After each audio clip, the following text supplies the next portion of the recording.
Boa noite, comunidade acadêmica. Bem-vindos à 25ª Mostra Científica, que novamente será exibida inteiramente no formato online. Sou Elisa Telli, coordenadora da Biomedicina. Estou aqui para apresentar os acadêmicos da Biomedicina que apresentarão seus trabalhos. Orientamos que as perguntas, elogios e sugestões sejam realizados aqui no chat do YouTube e assim que possível o aluno responderá aos questionamentos. Então vamos lá. Vamos iniciar com o primeiro trabalho, com as acadêmicas Juliele Lopes da Silva e Letícia Demenech Bruder, com um trabalho intitulado A Qualidade de Vida da Criança e do Adolescente com Diabetes mellitus tipo 1. Olá, meu nome é Juliele e junto com a acadêmica Letícia Demenech a gente vai apresentar o nosso TC, que é o tema é a qualidade de vida das crianças e do adolescente com diabetes mellitus tipo 1. Nossa orientadora é a mestre Elisa Maria Rodrigues Parisotto Telli e o nosso curso é Biomedicina. Introdução. O diabetes mellitus é uma condição crônica de saúde caracterizada por hiperglicemia e disfunção das células beta-pancreáticas, ocorrendo impossibilidade de produção ou deficiência na secreção ou na ação da insulina. O tipo 1 é mais frequente em crianças e adolescentes.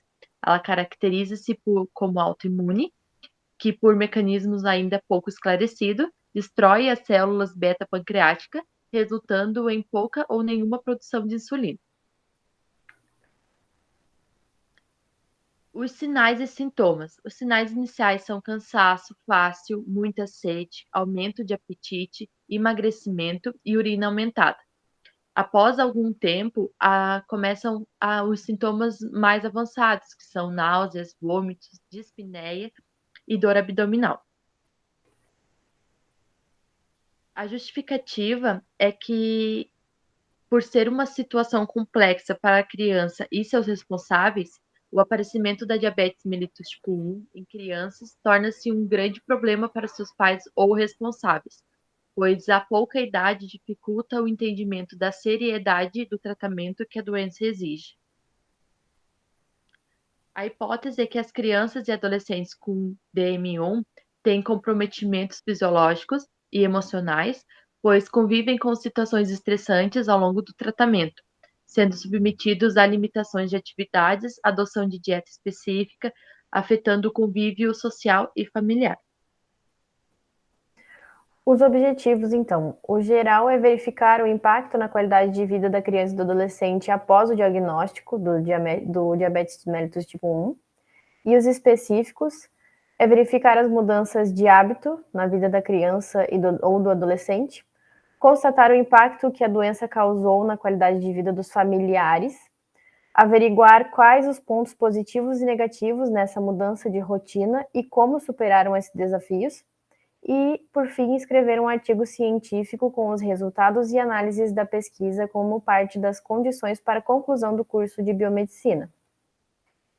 A metodologia trata-se de uma pesquisa transversal com abordagem quantitativa sobre a mudança na qualidade de vida de crianças e adolescentes com DM1 e seus familiares. A pesquisa ocorrerá com o responsável da criança ou do adolescente com DM1. Estima-se que será composta por cerca de 10 participantes. A seleção de amostra acontecerá através de indicações de pessoas que conheçam crianças ou adolescentes com DM1. Após prévio contato com os responsáveis, os mesmos deverão autorizar a pesquisa através da assinatura do termo de consentimento livre e esclarecido. O projeto seguirá os pressupostos previstos na Resolução 510/2016 do Plenário do Conselho Nacional de Saúde. Foi submetido ao Comitê de Ética em Pesquisa em Seres Humanos da Uniplac e aprovado com o parecer número 5.603.662. Os dados serão coletados mediante aplicação de um questionário com perguntas abertas e fechadas sobre o impacto da mudança na qualidade de vida da criança ou do adolescente com DM1 após o diagnóstico ao seu responsável. O registro de dados será realizado diretamente no questionário pelo próprio participante ou, se for solicitado pelo participante, poderá ser encaminhado o link para responder pelo Google Forms. Os dados quantitativos serão tabulados e apresentados em formato de gráficos e tabelas, de modo a se possibilitar melhor visualização dos elementos e categorias de análise. Os resultados esperados.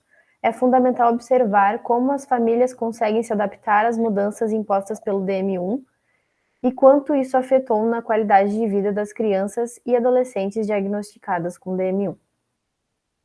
E aqui as referências, e esse foi o fim do nosso trabalho. Muito obrigada pela atenção. Muito obrigada às acadêmicas Letícia e Juliele, e parabéns pela sua apresentação. Lembramos que os questionamentos acadêmicos devem ser realizados aqui no chat ao vivo. Se você está achando legal este formato de apresentação, deixe aqui seu like e compartilhe o link com seus colegas. E se você está gostando das apresentações, deixe o seu comentário, que ficaremos muito felizes com a sua participação. Convidamos agora as acadêmicas Érica Albuquerque dos Anjos e Jadna Santos de Abreu para apresentar o trabalho AEE, Altas Habilidades, Superdotação, Lages, Santa Catarina. Olá a todos, sejam bem-vindos à Mostra Científica da Universidade do Planalto Catarinense. No ano de 2022, a Mostra Científica traz a criatividade e a inovação transversalizadas pela inspiração e pelas vocações científicas e tecnológicas de pessoas talentosas e será o locus para que essas exibam e compartilhem seus interesses, conhecimentos, resultados ou produtos. O nosso projeto se chama Atendimento Educacional Especializado, conhecido como AEE, Altas Habilidades e Superdotação. Esse projeto faz parte da bolsa oferecida pela Uniplac do PROESD.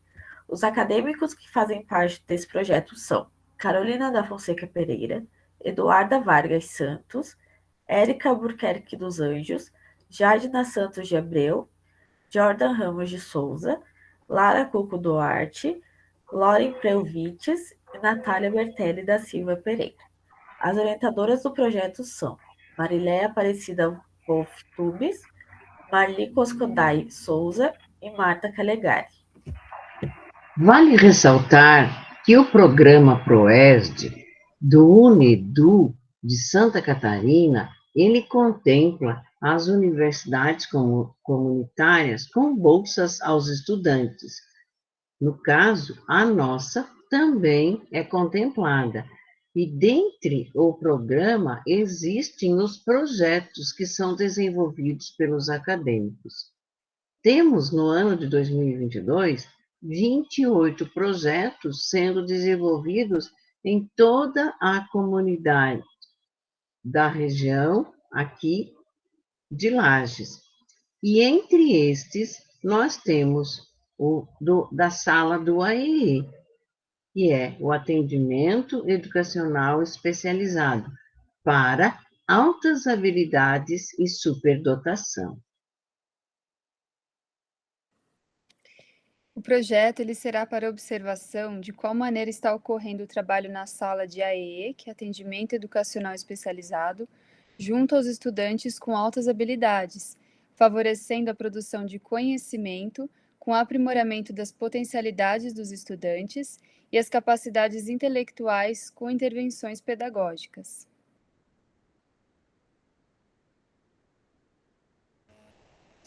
O objetivo do projeto é realizar ação pedagógica na sala de AEE, Atendimento Educacional Especializado, em conjunto com os estudantes de altas habilidades e superdotação, sendo previsto que a comunidade acadêmica consiga contribuir de forma significativa na formação dos estudantes que frequentam o Atendimento Educacional Especializado, Altas Habilidades e Superdotação e Lages, Santa Catarina, com atividades educacionais e recursos com atenção específica para estes estudantes.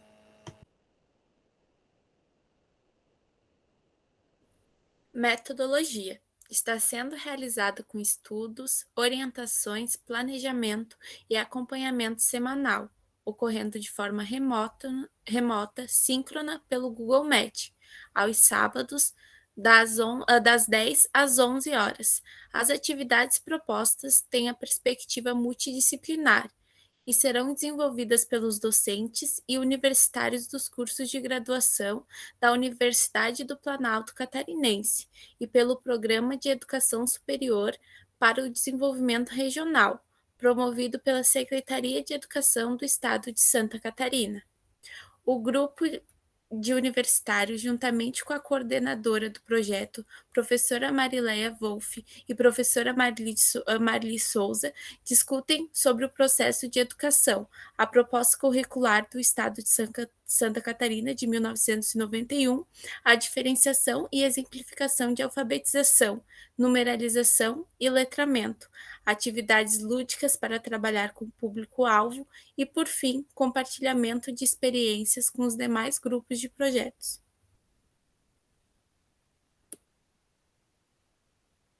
Os resultados esperados do projeto. O projeto encontra-se em andamento e espera-se o desenvolvimento de habilidades com atividades complementares aos componentes curriculares da educação básica. Assim, através da intervenção, espera-se contribuir para que sejam sanadas as necessidades individuais, promovendo a estimulação do potencial de aprendizagem das crianças envolvidas no projeto. Nós, acadêmicos, agradecemos a sua atenção como ouvinte e desejamos que você continue tendo uma ótima apreciação da 25ª Mostra Científica da Uniplac. Obrigado. Muito obrigada, acadêmicas Érica e Jadna, e parabéns pela sua apresentação. Convidamos agora as alunas Ana Júlia Borges Valim e Camila de Souza Pereira para apresentar o trabalho Benefícios do uso da toxina botulínica no tratamento da enxaqueca crônica. Boa noite, eu me chamo Ana Júlia. Eu me chamo Camila. Nós somos acadêmicas da 8ª fase de biomedicina e hoje a gente vai falar um pouquinho sobre o nosso tema, que é benefícios do uso da toxina botulínica no tratamento de enxaqueca crônica. Então, a enxaqueca é uma doença comum e incapacitante que acomete aproximadamente 15% da população brasileira. É uma doença com altos custos pessoais, sociais e econômicos. É reconhecida como um problema de saúde pública muito importante. A enxaqueca é cefaleia de origem vascular crônica mais frequente, manifesta-se por episódios recorrentes de dor de cabeça, com várias horas de duração e com intervalos livres que variam de dias a meses. Geralmente, a dor é hemicrânea, pulsátil, acompanhada de sintomas como náuseas, vômitos, anorexia, fotofobia e fonofobia. Em alguns casos, ela pode ser acompanhada de sinais neurológicos, focais ou áurea.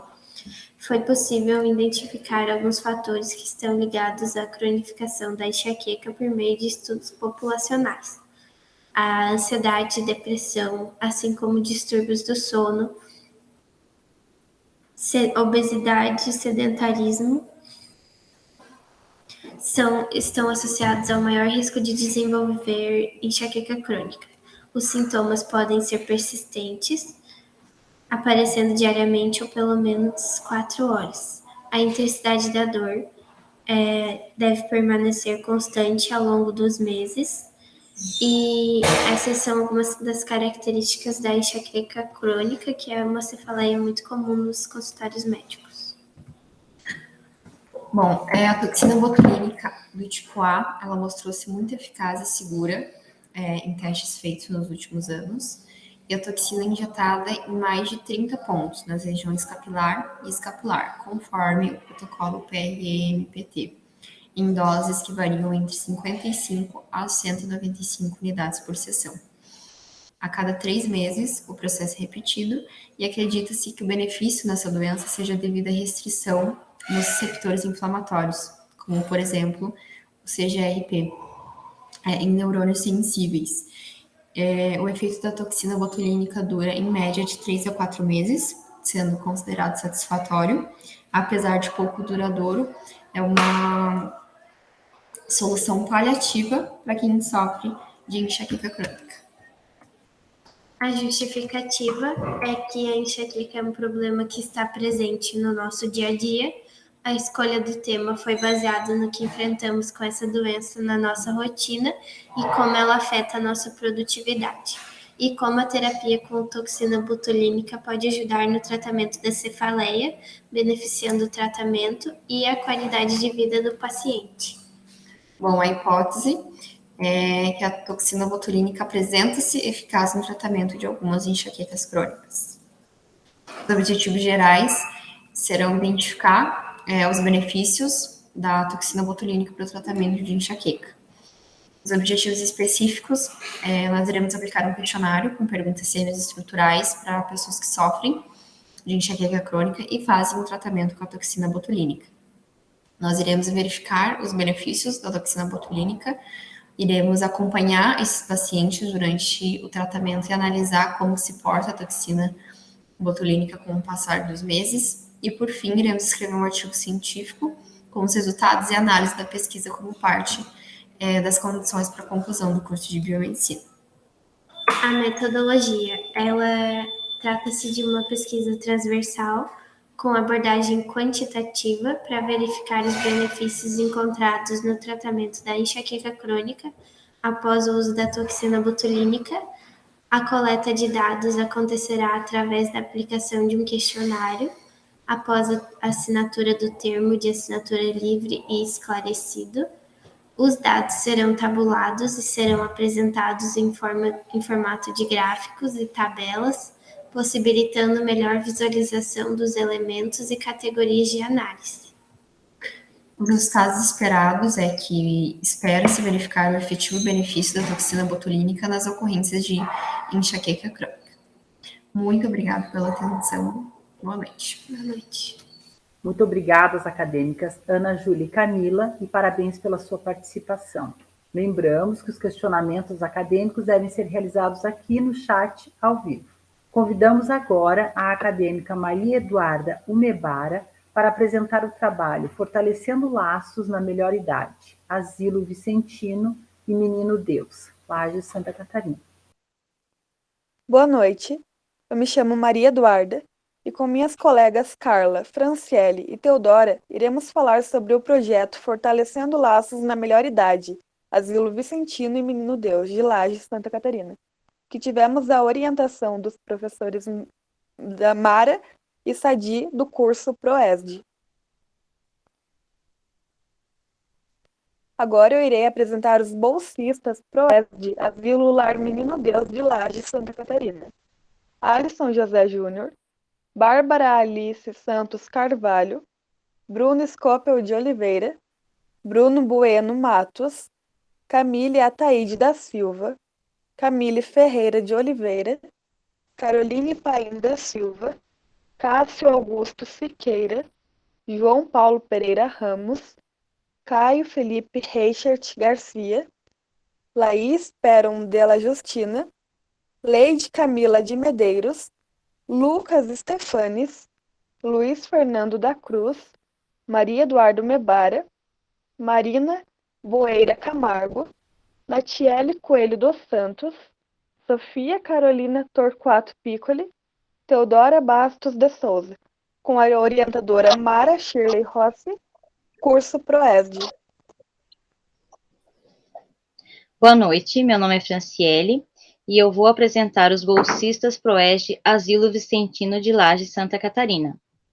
Ana Flávia Medeiros Della Justina, Ana Paula de Jesus Lopes, Carla Stefani Verca, Heloísa Santin Lambe, Julie Figueiredo, Franciele Vingla Stenck, Francine Goulart, Isamara Vicente Lourenço, Jaqueline Borges Vieira, Júlia Arruda Silveira, Caroline Tayonara Jacinto Ribeiro, Laura Zabotti Couto, Leandro Soares Afonso, Luana Muniz Andrade, Maria Vitória Amaral de Souza, Matheus Mescal, Nicole de Abreu Batista, Paula Carolina Macedo e Ruama Vitória de Souza. Orientador Sadi Ricardo da Silva Bastos, curso ProESD. Introdução. O projeto de intervenção consiste em proporcionar atividades multidisciplinares aos idosos atendidos pelos asilos Vicentino e Menino Deus, em Lages, Santa Catarina. O envelhecimento da população brasileira acompanha um fenômeno mundial e gera inúmeros desafios e impactos à sociedade. Diante do crescimento da população idosa, percebe-se a necessidade de melhorar a qualidade de vida, autonomia, gerar maior integração e o fortalecimento de laços de cooperação com a comunidade universitária. Boa noite, meu nome é Teodora. Eu vou apresentar os objetivos do projeto, que é proporcionar aos idosos atendidos nos asilos Vicentino e Menino Deus de Lages, Santa Catarina, cuidados com a saúde por meio de atividades físicas multidisciplinares. Metodologia. As ações desenvolvidas são de estudo, pesquisa e intervenção, atividades físicas adaptadas, informações relacionadas aos comportamentos socioemocionais, atividades de artes manuais, como, por exemplo, artesanato, atividades com música, exercícios físicos, elaboração de materiais informativos relacionados à saúde, atividades recreativas, exercícios de fisioterapia, entre outros. Os bolsistas passaram por capacitação e planejamento das ações, com a supervisão, orientação e acompanhamento dos docentes, inclusive durante as intervenções dos asilos. Os encontros ocorrem de forma presencial e remota, uma vez por semana, e são destinados ao planejamento das ações do projeto, bem como na elaboração de atividades para a continuidade na semana seguinte no espaço campo de intervenção do projeto. Boa noite, eu me chamo Carla e eu vou apresentar os resultados esperados. Integrar a comunidade dos idosos atendidos nos asilos Vicentino e Menino Deus de Lages, Santa Catarina, à universidade, por meio de ações que serão realizadas pelos docentes e pelos bolsistas do PROESD. Proporcionar ações relacionadas à saúde física e mental dos idosos, reaproveitar materiais que possam ser utilizados nas atividades físicas adaptadas, jogos, nas vivências lúdicas, adequar espaços físicos para a realização de atividades físicas, construir e elaborar painéis de orientação de imagem de exercícios físicos adequados para idosos. Os estudos realizados. De forma remota, o Estatuto do Idoso, doenças crônicas que mais afetam os idosos, tratamentos não medicamentosos, organização e elaboração de planos e atividades. As intervenções realizadas. O Asilo Vicentino é composto pela ala feminina e a ala masculina e também por uma sala de fisioterapia, onde são realizadas diversas ações com foco em atividades recreativas e atividades físicas específicas para melhorar o desempenho físico e mental dos idosos. Já no Asilo Menino Deus, ele conta com um espaço amplo, né, em que todos fazem as atividades juntos, tanto o público feminino quanto masculino. Então, são jogos focados na interação entre eles, no fortalecimento, na mobilização e em toda essa questão de agilidade e cognição.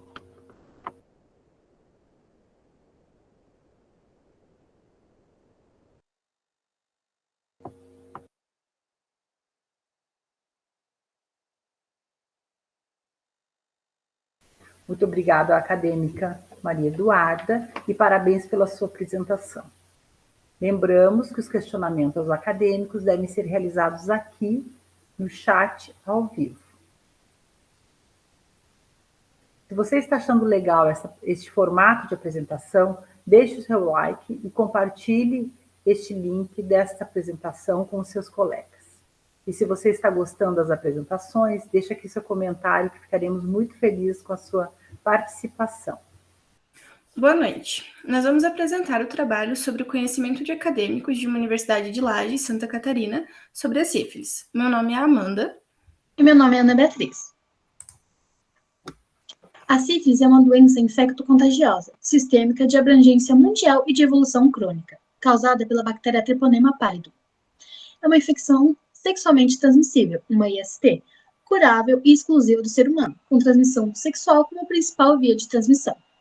Gestantes infectadas podem transmitir para o feto, configurando uma transmissão é por via vertical. A doença possui 3 fases distintas: a primária, secundária e terciária. Sífilis primária apresenta uma ferida, geralmente única no local de entrada da bactéria, podendo ser pênis, vulva, vagina, colo do útero, ânus, boca ou outros locais da pele, que aparece entre 10 a 90 dias após o contágio. Não dói e não coça, não arde e não tem pus, podendo estar acompanhada de ínguas, que são caroços na virilha. Também temos a sífilis secundária. Os sintomas e sinais aparecem entre 6 meses a 6 semanas do aparecimento da ferida inicial e após cicatrização espontânea. Manchas no corpo, principalmente nas palmas das mãos e nas plantas dos pés. Não coçam, mas podem surgir ínguas pelo corpo. Existe também a sífilis latente, que é uma fase assintomática da doença, e ela é dividida entre latente recente, quando é menos de 1 ano da infecção, e latente tardia, quando é mais de 1 ano da infecção. O seu tempo de duração vai durar conforme o aparecimento de sintomas ou da sífilis secundária ou da sífilis terciária. A sífilis terciária, ela pode surgir entre 2 a 40 anos após a infecção inicial, e ela costuma ser considerada o caso mais grave da doença, porque ela pode apresentar sintomas cardiovasculares, como dor torácica por aneurisma da artéria aorta, e também sintomas neurológicos, como dor de cabeça, náusea, rigidez da nuca e até neuropatias cranianas. Esses casos têm um índice maior de levar o paciente a óbito. Desde 2005, é definido pela Portaria 33 que os casos de sífilis gestacional tratam-se de casos que precisam ser notificados. Desde 2010, a sífilis adquirida também entrou na lista de doenças de notificação compulsória. E a sífilis congênita faz parte desse projeto desde a década de 80. A notificação tem como objetivo um melhor controle da transmissão da doença, podendo tentar diminuir a propagação da sífilis. Ela acontece através de um formulário que precisa ser preenchido e enviado ao SINAM. O SINAM é o Sistema de Informação de Agravos de Notificação. Neles são contabilizados todos os casos do país e é atualizado todos os anos. Mesmo a sífilis sendo uma doença curável e com tratamento disponibilizado pela rede de saúde pública dos municípios, os casos de sífilis aumentaram consideravelmente na última década, demonstrando que o objetivo da rede de assistência em atender, diagnosticar e tratar a sífilis na região está sendo falho em algum momento do processo. Acredita-se que deficiências no conhecimento da doença possam impactar em número de casos e que, aumentando o nível de informação dos acadêmicos, há o estabelecimento de uma alternativa para modificar o cenário municipal da sífilis. A nossa hipótese é que os acadêmicos pesquisados possuam conhecimento insuficiente a respeito da sífilis.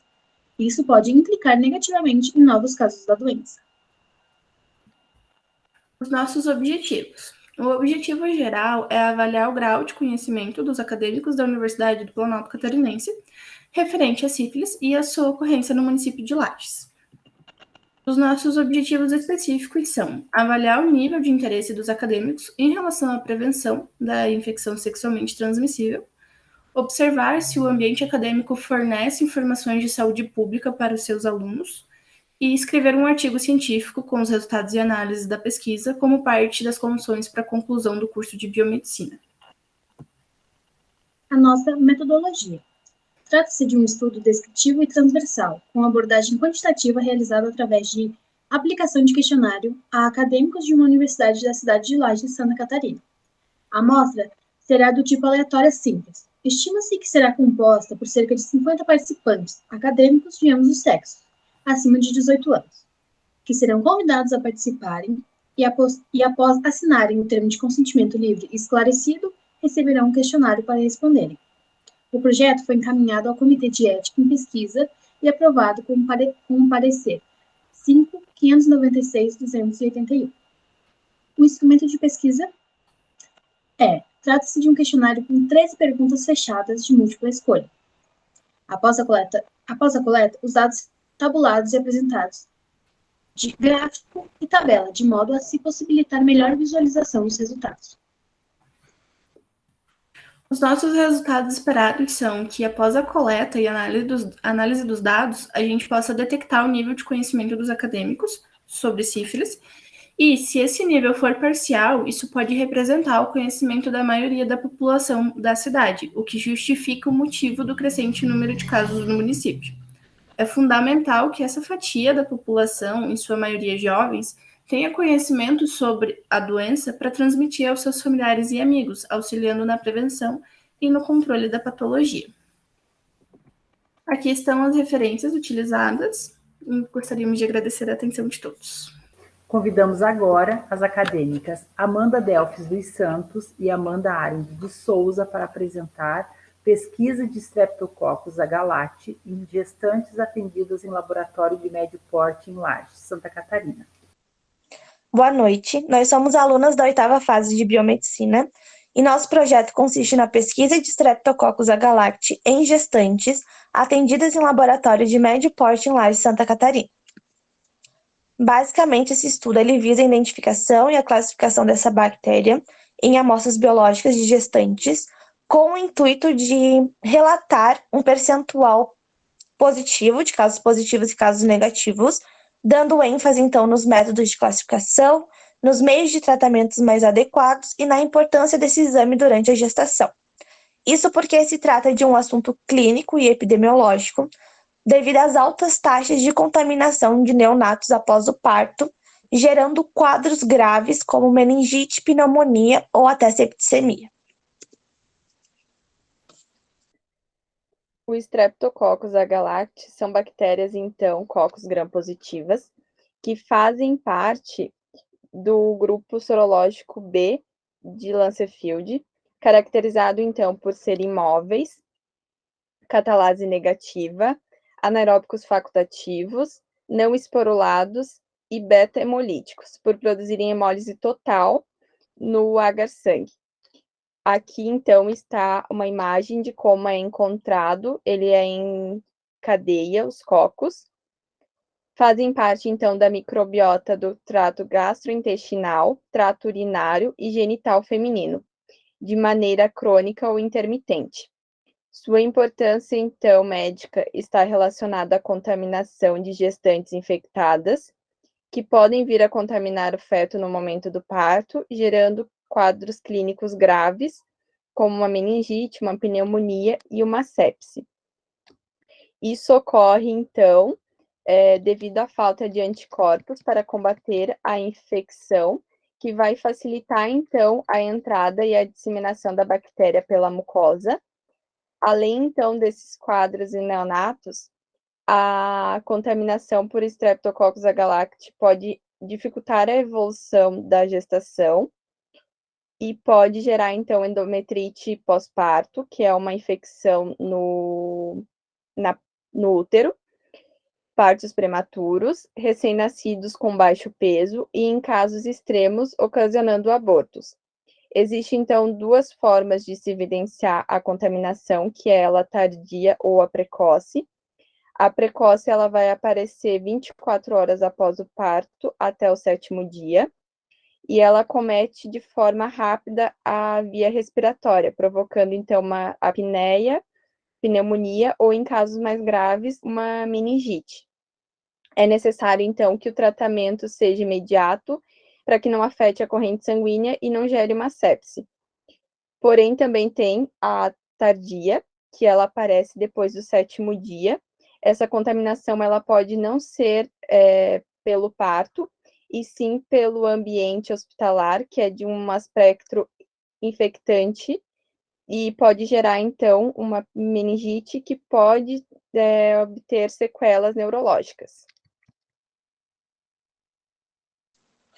O diagnóstico, então, dessa infecção, ela pode ser realizada por diversas formas. Uma dessas técnicas são procedimentos biomoleculares, né, que vão detectar o antígeno. A gente pode utilizar como amostra biológica a urina, o sangue total, líquor e até mesmo secreções. E também tem o procedimento microbiológico, que é o que foi empregado nesse projeto, que consiste nos métodos de semeadura em meios de cultura específicos. Geralmente, a paciente ela realiza esse exame durante a 35ª e a 37ª semana de gestação. Isso porque se ela realizar esse exame no início ou no meio da gestação, ela pode proceder positivo posteriormente.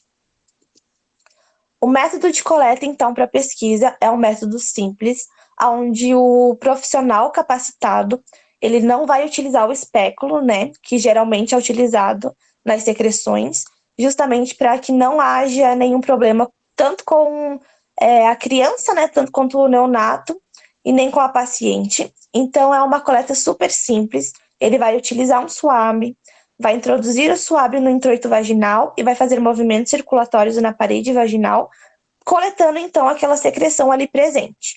Com isso, ele vai realizar 2 lâminas para bacterioscopia, para a realização do GRAM, para ver se não há outros tipos de bactérias que possam estar causando a infecção, ou então se não é só a microbiota normal mesmo, né, presença de lactobacilos.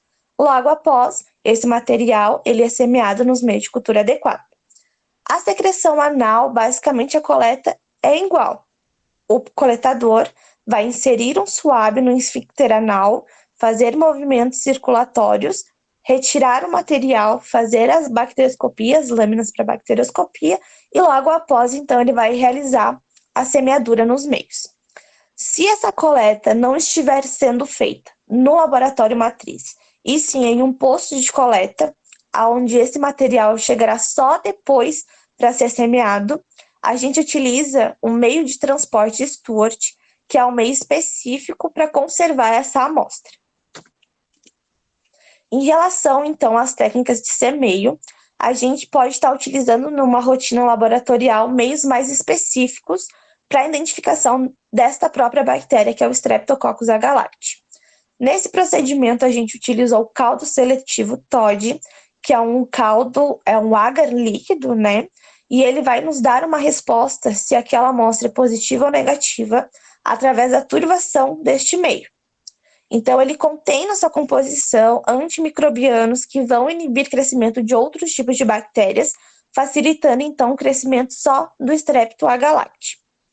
Outro meio também que foi muito utilizado nesse procedimento é o HGBS cromogênico, onde a única diferença é que aqui ocorre reações enzimáticas, então a nossa resposta desse agar é através da coloração das colônias, né? Então, se a coloração tiver uma cor magenta, significa que é positivo para Streptococcus agalacti. Ele também contém em sua composição antimicrobianos, facilitando então o crescimento só de Streptococcus do grupo B de Lancerfield. A gente pode estar utilizando o agar-sangue numa rotina de laboratorial para Streptococcus? Sim, a gente pode, principalmente por causa daquela característica que havia falado no começo, próprio da bactéria, que ela é beta-hemolítica. Então, a gente vai conseguir analisar essa característica nesse meio. Porém, ele não é tão específico, pois a gente vai ter que também estar fazendo outras provas bioquímicas e vai ter que estar semeando em outros tipos de meio para concluir que seria Streptococcus agalacti. O tratamento, então, mais indicado para as gestantes é a utilização de antibióticos, a qual, então, deve ser prescrito antes do parto. Os antibióticos mais solicitados, então, é a penicilina e a gentamicina.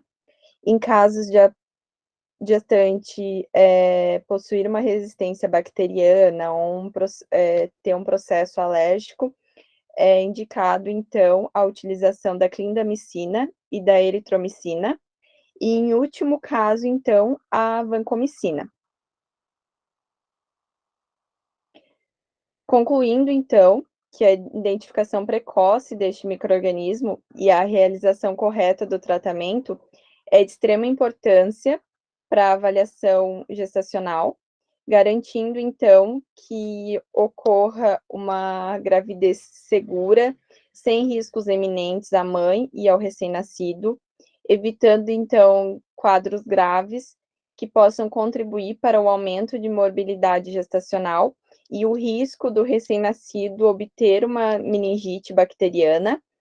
Então, é preciso que os médicos prescrevam esse exame e adicionem ele ao pré-natal. Aqui está algumas referências que a gente utilizou no nosso projeto. E obrigada pela atenção de todos. Muito obrigada, acadêmicas, Amanda, e parabéns pela sua apresentação.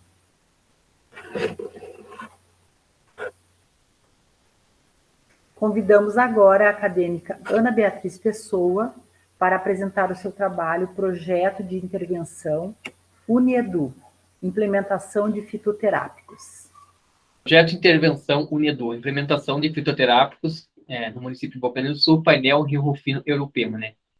Acadêmicos Eduarda Freitas, né? Ana Beatriz e Josué Ebel Pires, né? Orientador, professor Hilton Agostini Júnior e professora Marta Calegari, né? O projeto de intervenção UniEdu, implementação de fitoterápicos Bocaina do Sul, nos municípios de Bocaina do Sul, painel Rio Rufino Europema, consiste em proporcionar atividades multidisciplinares desenvolvidas e adaptadas pelos universitários do curso de graduação da Uniplac, beneficiários do programa de bolsas universitárias de Santa Catarina, junto aos municípios supracitados, valorizando o saber local e contribuir com o conhecimento técnico e científico para o uso seguro da fitoterapia, impactando na melhoria da qualidade de vida desta população. O objetivo é oportunizar os municípios a ampliação dos conhecimentos relacionados à fitoterapia, como o uso de técnicas de medicina alternativa, respeitando o saber local relacionado a essa temática, por meio de atividades multidisciplinares desenvolvidas pelo bolsista ProESD, da Universidade do Planalto Catarinense Uniplac. Metodologia: a partir de aulas virtuais, com discussão e estudos de assuntos relacionados ao tema, buscando o protagonismo acadêmico através de pesquisas e apresentação relacionada à finalidade da intervenção, a criação de uma estufa comunitária no município de Painel para o cultivo de fitoterápicos, produtos extraídos de plantas para os fins medicinais e curativos, como a ruda, o manjericão, a malva e a salsa. Ademais, são agendadas as saídas do grupo a locais de estudo e aprofundamento sobre a fitoterapia, elaboração e a sua utilização na prática. Resultados esperados: espera-se que a estufa seja criada e a população apoie a ideia, colaborando na sua manutenção, assim colaborar de maneira científica e social para o seu desenvolvimento, visando as condições humanas e as peculiaridades da localidade, para que também os acadêmicos bolsistas possam retribuir o incentivo educacional aos municípios. Tipos de estufas. Esses são alguns tipos de estufas, né? Nosso projeto nós estaremos colocando, implementando, né, junto aos municípios, né, a qual, né, o projeto se propôs, né. Ali seria feito, né, a princípio no município, né, ou será ainda feito no município de Painel, onde estaremos instalando essa estufa.